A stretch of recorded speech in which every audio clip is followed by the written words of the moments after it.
Hey everyone, welcome to another edition of Business Insights. My name is Sanjeev Venkatram and my background is in financial planning and analysis, sales analytics, program management, and engineering. At the outset, I must say that the views and opinions expressed in this video are mine and do not state or reflect those of Microsoft. With this out of the way, we'll spend the next 10 minutes talking about the application of the full complement of Microsoft BI assets to the discrete manufacturing space. I'd like to emphasize three key points in this video. One, it is very important to understand the cost structure within discrete manufacturing as to who casts the longest shadow. By this I mean who in the value chain has a significant impact on the cost structure, namely the Office of the Chief Engineer. Two, the full complement of Microsoft BI tools helps reduce the distance between the Office of the Chief Engineer and the manufacturing plant.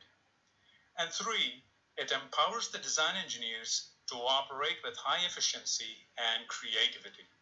With this, let's get right into the demo and onto Power BI, the app.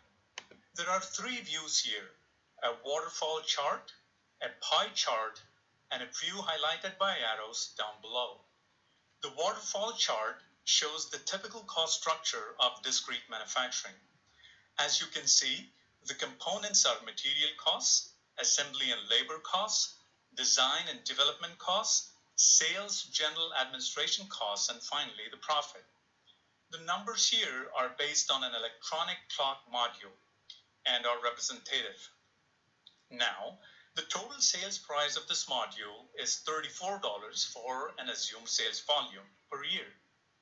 Breaking this down, a sizable chunk is made up of material costs, almost 60% of sales, as can be seen in the pie chart. Assembly and labor ranges anywhere between 10 to 20% of sales, depending on where the product is assembled. Clearly, a lot of manufacturing happens out of developed markets today, and so the assembly and labor charges can be in the lower end of the spectrum. Design and development costs, read cost of resources or engineers, can range anywhere between 6 to 10% of sales. We then have about 5 to 8% of sales reserved for sales, marketing, and general administration costs, leaving very thin margins. Now, from these numbers, it is evident that material costs are a very important aspect of the cost structure. Double-clicking on this, material costs are derived from the bill of materials, or BOM, of the product. The folks who primarily control what goes on the BOM are the design engineers. So, design and development, despite being only 8% of sales, casts a huge shadow on the cost structure as reflected in the arrows down below. Hence, it is vital that they are adequately supported to operate efficiently and with a good degree of creativity.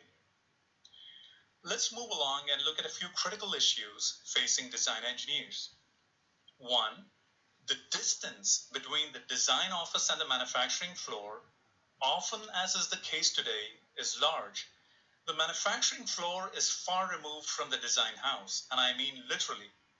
What this does is that it makes young design engineers who have never actually been on a shop floor get no real tangible experience of design for manufacturing and assembly, and their component designs can end up having significant issues with manufacturability or with assembly. Likewise, it makes it hard for the manufacturing engineer to comprehend the designs coming over from the design house without proper communication.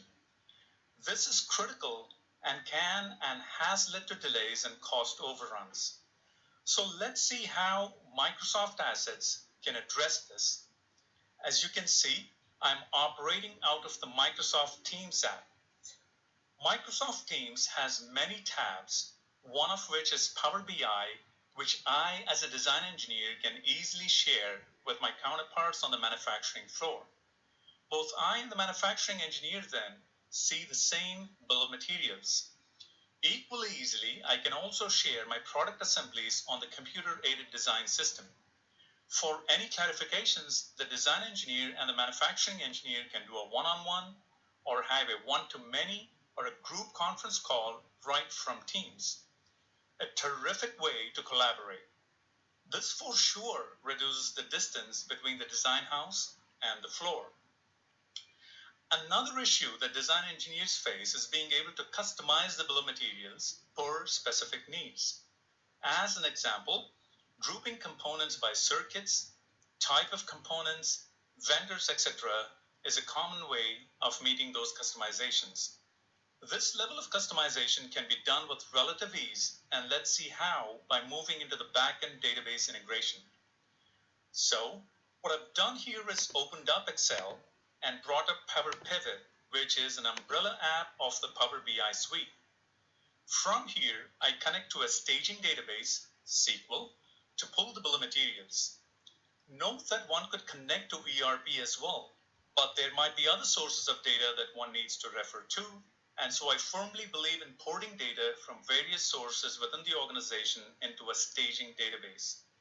I pull down the relevant bill of materials. What I then do is to add a custom table that provides qualifiers to part numbers and map this to the bill of materials from SQL using Power Pivot. I then create a flattened pivot table from here and upload this to Power BI. For any changes, I merely tweak the mapping table and the views in Power BI are automatically updated. With this, I have my customized BOM that I can share with the rest of design and manufacturing teams across all offices and subsidiaries. I trust this gives you an idea of A, the cost structure of discrete manufacturing and as to who casts the longest shadow, B, the issues that the design engineers face, and C, as to how the full complement of Microsoft BI assets can help mitigate these issues and help design and manufacturing engineers operate with efficiency and creativity. For folks in sales, please feel free to share this with your customers. And if you need any assistance, I would love to be of help. So please feel free to reach out over LinkedIn or over email. In upcoming posts, I'll provide a few more examples of everyday AI applied to the design of machine elements. Thank you very much.